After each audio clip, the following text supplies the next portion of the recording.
오늘 우리 주시는 말씀 사도행전 19장 1절로 10절까지 말씀입니다. 사도행전 19장 1절로 19절까지 말씀 같이 한 목소리로 함께 읽겠습니다. 아볼로가 고린도에 있을 때에 바울이 윗지방으로 다녀 에베소에 와서 어떤 제자들을 만나 이르되 너희가 믿을 때에 성령을 받았느냐 이르되 아니라 우리는 성령이 계심도 듣지 못하였노라. 바울이 이르되 그러면 너희가 무슨 세례를 받았느냐 대답하되 요한의 세례니라. 바울이 이르되 요한이 회개의 세례를 베풀며 백성에게 말하되 내 뒤에 오시는 이를 믿으라 하였으니 이는 곧 예수라 하거늘 그들이 듣고 주 예수의 이름으로 세례를 받으니 바울이 그들에게 안수하며 성령이 그들에게 임하심으로 방언도 하고 예언도 하니 모두 12사람쯤 되니라. 바울이 회당에 들어가 석 달 동안 담대히 하나님 나라에 관하여 강론하며 권면하되 어떤 사람들은 마음이 굳어 순종하지 않고 무리 앞에서 이 돌을 비방하거늘 바울이 그들을 떠나 제자들을 따로 세우고 두란노 서원에서 날마다 강론하니라. 두 해 동안 이같이 하니 아시아에 사는 자는 유대인이나 헬라인이나 다 주의 말씀을 듣더라. 아멘. 여러분은 교인입니까? 성도입니까?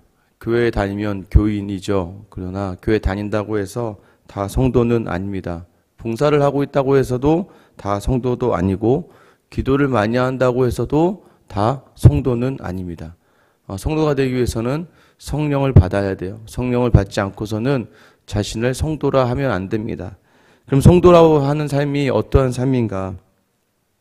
오늘 1절 말씀, 2절 말씀을 보면 아볼로가 고린도에 있을 때에 바울이 윗지방으로 다녀 에베소에 와서 어떤 제자들을 만나 이르되 너희가 믿을 때에 성령을 받았느냐 이르되 아니라 우리는 성령이 계심도 듣지 못하였노라. 너희가 믿을 때 성령을 받았느냐라고 지금 바울이 물어보죠. 그때 그 성령이 무슨 세례냐라고 이제 그들이 반문합니다.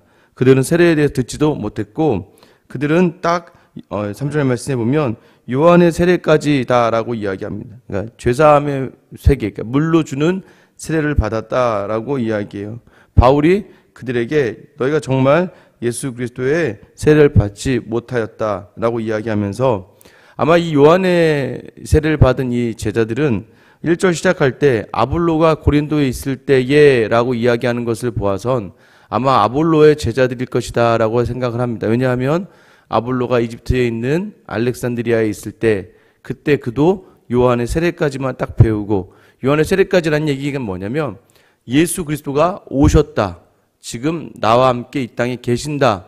그 예수에 대한 이야기까지만 들었고 죄사함의 세례, 요한이 주는 세례를 받았던 제자들 그리고 그렇게 복음을 전하는 사람들이 있었다는 것이죠. 그러자 바울이 그들에게 요한이 이야기한 내 뒤에 오시는 이가 바로 4절 말씀이죠. 내 뒤에 오시는 이를 믿으라. 그가 바로 곧 예수라 하거늘.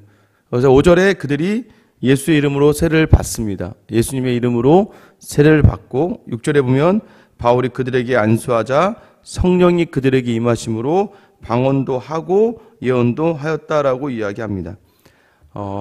바울이 그들에게 안수를 하는 순간에 그들이 방언을 하게 되었고 예언을 하게 되었습니다. 중요한 것은 성령이 임하였을 때 방언도 가능하고 예언도 가능하다. 그럼 중요한 것은 우리가 성령을 받았느냐 안 받았느냐를 방언으로 판단할까요? 예언으로 판단할까요? 그럼 방언을 받지 못한 사람들은 다 성령을 받지 못한 사람일까요? 여러분, 제가 누누이 이야기해 드리지만 이제 구원파에서 그렇게 묻죠. 성령을 받았느냐, 성령세를 받았느냐, 거듭남을 받았느냐, 언제 받았느냐라고 여러분에게 묻기 시작합니다. 여러분 생소한 이야기를 자꾸 들으면 당황하게 돼요. 목사인 저도 듣다가 화가 날 판인데 또 저도 이제 이야기하다 보면 갑작스럽게 물어보거나 갑작스럽게 공격적인 질문을 딱 하게 되면 당황하게 되더라고요. 아마 여러분은 아마 더 그럴 거예요. 언제 세례를 받았느냐 이게 중요한 것이 아니라는 거예요. 제가 일전에 한번 말씀드린 적이 있지만 언제부터 여러분의 어머니를 사랑하셨습니까? 라는 질문과 거의 비슷한 거예요. 언제부터 여러분의 엄마를 사랑했습니까? 우리 여러분의 아이들은 언제부터 여러분을 사랑했습니까? 그냥 어느 날 문득 인격적인 그 관계 속에서 사랑이라는 게 싹트게 되는 것이죠. 그러나 우리가 확인해야 될 방법은 있죠. 어떻게 확인합니까? 로마서 10장 9절부터 10절 말씀이에요. 네가 만일 네 입으로 예수를 주로 시인하며 또 하나님께서 죽은 자 가운데서 그를 살리신 것을 내 마음으로 믿으면 구원을 받으리라. 사람이 마음으로 믿어 의에 이르고 입으로 시인하여 구원에 이르느니라. 여러분 입으로 예수를 주로 시인한다. 이 시인한다는 건 뭐냐면 하나님께서 죽은 자 가운데서 그를 살리셨다. 그러니까 우리가 사도신경 하지 않습니까? 우리가 믿는 예수가 누구냐? 그 하나님께서 아들 마리아를 통해서 동정녀 마리아를 통해서 보내셨고 또 그가 친히 사역하시면서 자기 제자들에게 가르치셨고 그 십자가에 달려 죽으셨지만 부활하셨고 부활하신 이후에 승천하시고 다시 곧 오실 심판하시러 다시 곧 오실 예수님. 이게 딱 예수님이거든요. 하나님이 우리를 위해 구원을 위해 보내신 하나님의 아들을 여러분 우리가 마음으로 믿으면 모두가 다 구원을 얻은 줄 믿으시기 바랍니다. 이게 뭐예요? 마음으로 믿어 의에 이르고 입으로 시인하여 구원에 이른다. 이 시인한다는 표현을 가지고 고린도전서 12장 3절에서는 이렇게 이야기합니다. 그러므로 내가 너희에게 알리노니 하나님의 영으로 말하는 자는 누구든지 예수를 저주할 자라 하지 아니하고 또 성령으로 아니하고는 누구든지 예수를 주시라 할 수 없느니라. 그러니까 여러분이 난 방언을 못하는데 내가 예수를 믿는 거야 안 믿는 거야. 그러나 내가 주님이라고 예수님을 고백한다면 성령이 아니고서는 여러분이 예수를 저주하지 않고 오히려 주님이라고 내 입으로 고백하고 내 마음으로 주님을 따른 예수님을 주님으로 고백하는 그 마음이 있다면 성령이 아니고서는 여러분이 그 고백을 할 수 없다라고 성경에서 이야기하는 거예요. 근데 더러 어떤 분들은 특히 이제 순복음 계열, 오순절 계열의 교회에서는 방언을 받아야 된다. 방언은 천사의 말이다. 성령을 받은 걸 확인하는 가장 확실한 수단인 것은 맞습니다만은 그러나 방언은 굉장히 위험할 수도 있어요. 왜냐하면 고린도전서 14장에 위험하다는 표현이 이게 나쁘다는 게 아니라 너무 방언에 대한 은사를 너무나 많이 강조하게 되면 그러니까 여러분 은사는요 어느 한쪽으로 치우치면 안 되는 거예요. 이 신앙생활이라는 건 건강해야 됩니다. 영이 건강해야 되고 육이 건강해야 돼. 영육으로 함께 나아가는 것이 신앙생활이지 한쪽만 방언에 치중한다는 건 뭐냐면 육적인 것은 내어 던져놓고 영적인 것에만 치중할 수 있는 위험이 있다는 걸 얘기하는 거예요. 그러면 이 방언이 뭐가 왜 문제가 되느냐? 방언을 통하여서 자기 은사를 자랑하게 되고 우쭐한 마음을 가진 교만을 가지게 돼요. 방언은 하나님이 주신 온전한 선물이에요. 은사는 선물이거든요. 하나님이 선물로 주신 걸 가지고 자랑하는 거예요. 마치 내가 이것을 내 노력으로 얻은 것처럼 자랑하는 것이죠. 아직도 그런 기도원이 있는지 모르겠지만 방언을 훈련시켜주는 기도원이 있습니다. 여러분도 한번 궁금하시면 저한테 한번 물어보시면 제가 알려드릴게요. 가셔서 거기서 한 2, 3일 정도 훈련 받으시면 방언 비스무리한 걸 해가지고 나옵니다. 그게 제대로 된 방언인지 모르겠지만 무릎을 꿇고 막 이상한 소리를 내라 그러고 막 시켜요. 방언을 그렇게 훈련받아서 하는 거라면 내 노력으로 하는 거겠죠. 방언은 하나님이 온전하게 주신 은사예요. 그런데 그것을 자랑하다 보니까 고린도 교회에 여러 가지 문제가 발생하지 않습니까? 그래서 바울이 이 고린도 교회 성도를 향하여 뭐라고 이야기합니까? 고린도전서 14장 18절 19절에 보면 내가 너희 모든 사람보다 방언을 더 말함으로 하나님께 감사하노라. 그러나 교회에서 내가 남을 가르치기 위하여 깨달은 마음으로 5마디 말을 하는 것이 1만 마디 방언을 하는 것보다 나으니라. 이게 무슨 말입니까? 1만 마디의 방언을 하려고 하면서 그걸 자랑하지 말고 다른 사람을 가르치고 다른 사람을 깨닫게 하려고 하는 5마디의 말이 훨씬 낫다. 그러면서 바울이 뭐라고 이야기합니까? 방언보다는 예언을 해라. 예언을 사모해라 라고 이야기하지 않습니까? 결국 방언의 그 기능을 여러분이 우리가 자꾸 잊어서 그래요. 방언의 목적이 무엇이에요? 방언은 초대교회 오순절 다락방 사건 이후에 하나님이 전도하라고 주신 은사예요. 방언을 왜 주셨어요? 소통하라고. 말이 통하지 않는 여러 나라부터 온 유대 디아스포라, 그러니까 교포들에게 그 나라 말로 이야기하면서 언어가 하나 되는 것, 하나님이 이렇게 하나 되게 하셨다는 것을 소통하고 하나 되게 만들기 위한 이게 목적이 있는 거지. 내가 막 내 기도를 많이 하려고 하고 막 기도를 많이 해서 내가 기도의 사람이 되려고 하는 거 이거 굉장한 욕심 아닙니까? 자기가 마치 신령한 사람이 된 것처럼 기도하면서 자기 만족으로 있는 거 여러분 그거 굉장히 교만이에요. 이 기도를 많이 하면서 나아가서 삶에서 그 예전에 제가 그런 얘기 하지 않았습니까? 어떤 목사님이 그냥 새벽기도 내내 막 방언으로 기도하고 울부짖어 기도하던 권사님이 집에 가는 길에 남의 집 우유 이렇게 하나 빼서 먹으면서 간다고? 그 모습 보면 그게 무슨 방언이 무슨 의미가 있습니까? 방언은 유익이 돼야 되는 거예요. 어떤 유익이 돼야 됩니까? 하나님과 사람을 소통하게 하는 유익. 사람과 사람을 소통하게 하는 데 있어서 그게 쓰임받기 위하여 방언의 목적. 자꾸 목적을 놓치니까 방언이 자랑이 되는 거예요.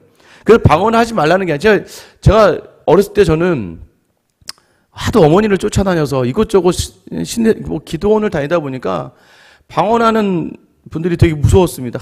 어린 나이에 막 그 트라우마가 좀 있었어요. 막 여기서 다 죄송합니다. 이건 정말 죄송한데 막 미친 사람들 갖고 막 무서워 죽겠고 막 눈도 못 뜨겠고 저희 어머니 손을 꼭 붙잡고 잠을 자지도 못했고 잠을 잘 수도 없고 또 안 잘 수도 없고 비몽사몽간에 그 무서운 상황을 계속 그 어린 나이에 경험을 많이 해서 그런지 예전에 한번 그 성령 집회 이제 화요일마다 하는 모임이 있었어요. 그래서 거기 이제 고등학교 때는 뭐 찬양 집회도 많이 가고 성령 집회도 이제 아이들끼리 많이 가지 않습니까?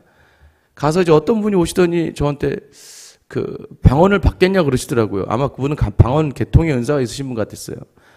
제가 주저하지 않고 싫다고 그랬습니다. 왜냐하면 제가 알고 있었던 트라우마가 있었기 때문에. 근데 최근에 신대원에 온 다음에 한 2, 3년 정도는 제가 열심히 기도한 거예요. 방언을 좀 달라고. 왜냐면 목회를 해야 되다 보니까 제가 이런 설교를 잘못하게 되면 방언하시던 분들이 굉장히 오해할 수가 있고 아, 지는 방언도 못하면서 방언하지 말래네. 이렇게 생각할 수가 있거든요. 그래서 굉장히 제가 하나님께 기도했어요. 하나님, 저도 좀 방언을 좀 하게 해주셔서 오늘 바울처럼 이렇게 얘기했으면 좋겠어요. 내가 너희 모든 사람보다 방언을 더 말함으로 이렇게 하고 얘기해야 조금 이렇게 맞아 들어가는데 그런데 어떻게 합니까? 은사인데 선물을 하나님이 주고 싶으시면 주시는 거고 안 주시면 안 주시는 걸 제가 억지로 달라고 해서 그것을 받게 되는 물론 제가 이런 얘기했더니 어떤 목사님이 저한테 그러더라고요. 자기한테 오면 30분 만에 방언을 하게 해주겠다고 대도 않는 얘기를 하셔서 제가 그냥 웃었지만 여러분 방언보다는 예언을 사모하라라는 얘기는 뭐냐 방언이 필요 없다는 얘기가 아니에요. 방언의 목적과 방언을 왜 해야 되는지를 제대로 알고 내가 방언하는 만큼 삶으로 사람들과 소통하며 살아가고 방언을 하는 만큼 하나님과 소통하며 살아가라는 목적이지 자꾸 그걸 놓치고 방언이 목적이 돼버리면 내 기도하는 자리가 유익이 돼버리면 기도 7시간, 8시간 여러분 좋습니다. 이건 너무 어렵고 좋죠. 그러나 그 7시간, 8시간을 하고 밖에 나와 형제들과 다툴고 다른 사람들과 사이가 좋지 않고 자기 고집과 자기 아집으로 살아간다면 이 방언이 무슨 소용이 있냐 이거예요. 아무런 소용이 없는 거예요. 여러분 여기서 또한 방언보다 예언을 하라고 하지 않습니까? 그래서 이제 어떤 더러운 목사님들이 그런 얘기하죠. 예언을 해야 된다고. 예언자가 그래 또 예언도 또 은사로 받으면서 예언하는 은사 받은 분들 막 쫓아가요. 아, 내 방언보다 저 예언이 더 놀라워. 근데 여러분 이 예언하다는 의미를 잘못 알고 계시는 거예요. 여기서 예언하다는 예언은요. 이 헬라어로 프로페티오라는 단어인데요. 이 단어의 의미는 뭐냐면 히브리어에 보면 나바라는 단어, 나바라는 단어가 뭐냐면 그 나비 그러면 선지자를 이야기합니다. 나비 그러면 선지자인데 나바 그러면 말씀이라는 그러니까 어떤 말씀이라는 그런 의미를 가지고 뭐냐면 예언하다는 의미는 예자는요. 여러분 앞을 내다보는 뭐 그런 예자가 아니고요. 예언할 때 예자가 아니라 예치금 있죠, 예치금. 그러니까 우리가 예금할 때 예자예요. 그러니까 무슨 말이냐면 예언을 하라는 얘기는 말씀을 담아두는 삶을 살라는 얘기예요. 뭐 미래를 이야기하면서 물론 그냥 좀 본질적인 분이 좀 더 나아가면 그런 의미도 맞긴 맞지만 사실 여기서 예언하라는 단어는 네가 말씀을 맡아 책임지는 삶을 살라는 얘기예요. 그러니까 방언을 해라라는 이 방언보다 예언을 이라는 얘기는 뭐냐면 아까 지금 그 바울이 이야기한 거잖아요. 말림 한마디의 방언보다 말씀을 가지고 다른 사람을 깨우치고 가르치기 위한 5마디의 말을 하는 것이 낫다라는 거죠. 이 얘기는 성경의 예언자는 점쟁이를 이야기하지 않거든요. 하나님의 말씀으로 자신의 과거와 현재와 미래를 해석하면서 자신의 시대를 살아가는 사람이 바로 예언하는 사람이라는 거예요. 하나님 주신 말씀을 맡아서 그 말씀을 증거하고 그 삶으로 그것을 드러내는 사람이 바로 예언을 하는 사람이라는 것이지 뭐 미래를 얘기하고 기도하다 보니까 뭐 서쪽으로 가서 여러분, 그게 무슨 교회가 그렇습니까? 여러분, 하나님 말씀 그러지 않아요. 보통 서쪽 하나님의 말씀이 임하면요, 동서남북 어디로 가나 하나님이 함께 하시면 형통한 거예요. 근데 그걸 가지고 어디로 가고 무엇을, 그러니까 저한테 어떤 분들이 예전부터 계속 전화 오시면 있어요. 예언하시는 목사님을 소개시켜달래요, 저한테. 예언하시는 목사님 소개시켜달라 해서 소개시켜드린 적도 있고, 왜냐면 얘기 안 통하니까 그냥 소개시켜드리는 거예요. 무슨 예언을 합니까? 제가 무슨 치킨집을 해야 됩니까? 떡볶이집을 해야 됩니까? 어떤 봉사를 해야 됩니까? 어떤 나눔을 해야 됩니까? 이걸 왜 저한테 물어보십니까? 아니, 예언하면 그 답이 확실한가요? 주님 안에서 하나님의 사랑을 담아서 무엇을 하든지 간에 주를 위하여 살아가는 모든 자리는 설령 내 눈에 좀 실패한 것처럼 보인다 할지라도 하나님은 기억하셔서 반드시 갚아주시는 거예요. 그래서 모든 삶의 자세와 태도를 말씀의 기준에서 자꾸 돌아보며 서는 자리가 바로 예언을 하는 자리라는 것이죠. 결국 이 바울이요, 그들에게 세례를 주었을 때 그들은 방언과 예언을 하게 되었다라고 이야기하는 것은 그들이 이제 다른 나라 왜 소통해야 되잖아요. 외국에 왔잖아요. 그러니까 시대의 상황을 넘어가지 않아요. 왜냐하면 초대교회에 전도를 해야 되고 다른 나라에 가서 다른 언어로 전해야 되기 때문에 이들의 방언은 전도에 유익한 거예요. 또 하나는 뭐예요? 예언은 하나님의 마음을 담아내는 작업이니까 그 하나님의 마음을 담아 마음껏 전도의 사명을 감당해낼 수 있게 되는 것입니다. 결국은 뭐예요? 너 성령 받았느냐 이 얘기는 뭘까요? 그들이 요한의 세례를 받고서 보니까 무언가 하나님의 말씀대로 살지 않는 거예요. 하나님 원하는 대로 살지 않는 거예요. 그런즉 너희는 먼저 그 나라와 그의 의를 구하라. 그리하면 이 모든 것을 너희에게 더하시리라. 나는 마음이 온유하며 겸손하니 나의 멍에를 메고 내게 배우라. 그리하면 너희 마음이 쉼을 얻으리니 너희 안에 이 마음을 품으라. 그러므로 하나님의 능하신 손 아래에서 겸손하라. 뭐뭐 해라 이게 다 뭐예요? 명령형인 것 같지만 결국 뭐예요? 하나님의 나라를 본받고 주님을 따라가면서 하나님의 마음을 품고 살아가는 모든 사람들이 담대히 지켜야 될 하나님의 나라를 구하고 온유하고 겸손한 마음을 가지고 또 더 나아가서 예수 그리스도의 마음을 가지고 나아가 하나님 앞에서 겸손하게 살아가는 삶, 이게 바로 말씀을 맡은 삶이고 성령 받은 삶이라는 얘기예요. 그러니까 진짜 성령은 바로 이거예요. 좋은 교인이 될 수 있지만 좋은 교인이 100명이 넘어도 온전한 성도가 되지 않으면 좋은 교인은 하나님 앞에서 칭찬받지 못하고 그 사람들이 천국에 갈 거라고 장담하지 못하는 거예요. 원래 성품이 좋아서 착한 사람들이 있습니다. 그러나 온유하다라는 표현이 뭐라고 했습니까? 야생마가 내 손에 길들여지는 것을 온유하다라고 이야기하거든요. 그러니까 내가 세상에서 거침없이 살아가는데 하나님의 말씀 앞에서만큼은 머리를 팍 숙여버리는 거예요. 하나님의 말씀 앞에서만큼은 꼬꾸라져 버리는 거예요. 이게 바로 온유한 거예요. 여러분, 이 성령이 우리에게 오시면 우리는 마음껏 거칠게 살아가다가도 말씀 앞에서는 꼬꾸라지는 거예요. 말씀 앞에서는 넘어지는 거예요. 여러분, 이게 바로 성령 받은 삶의 모습이에요. 그런데 어떻습니까? 우리는 말씀에 따라 순종하러 살아가지 않고 여전히 내 욕심, 내 뜻대로, 교회에서도 마찬가지예요. 내가 하고 싶은 것만 하고 하고 싶지 않은 건 안 하고, 내가 좋으면 가고 내가 싫으면 안 가고, 내가 힘들어도 좋아하는 건 하지만 힘들 것 같고 싫은 거는 다 여러 가지 이유를 대면서 다 빼어버리고 말고, 결국 말씀을 맡아 살아간다는 건 십자가를 향하는 삶이고 예수님이 살아가신 그 삶을 살기로 작정한 삶인데도 불구하고 여러 가지 이유와 변명과 핑계를 대기 시작하면서 자기 자신을 합리화시키면서 신앙생활마저도 그렇게 하는 것은 말씀을 맡아 살아가는 사람이라고 할 수 없다는 것이죠. 그 말과 그 행동을 통해서 성령이 그 안에 계신지 안 계신지를 알 수가 있는 거예요.